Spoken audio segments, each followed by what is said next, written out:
Palabras vacías, acunadas entre sombras, como epitafios mustios que cubrían el papel.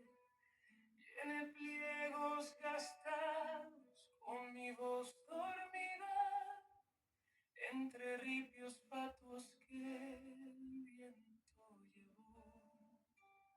Y un odre sin fundamento no dejaba destilar el pensamiento con sentimiento y un poco de cordura. No sabía volar con música, esa envoltura, el eco de mi ser se perdía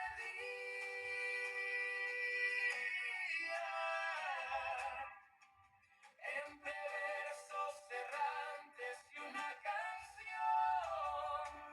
del corazón. Dejó su esencia en mi conciencia y mi pasión.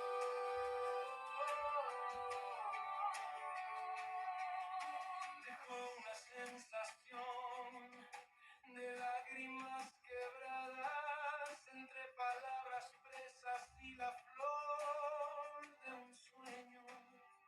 Quiso engendrar mi empeño y la voz se vertió entre brisa y viento.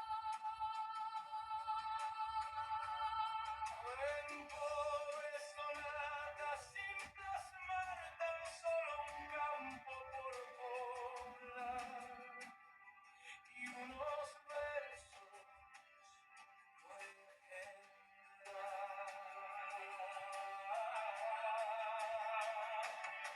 Un poco de cordura no sabía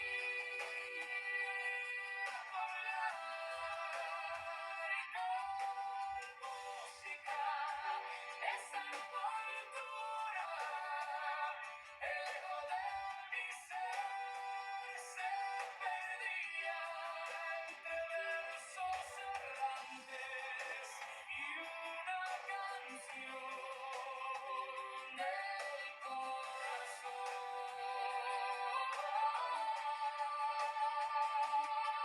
Dejó lágrimas quebradas entre palabras presas y la voz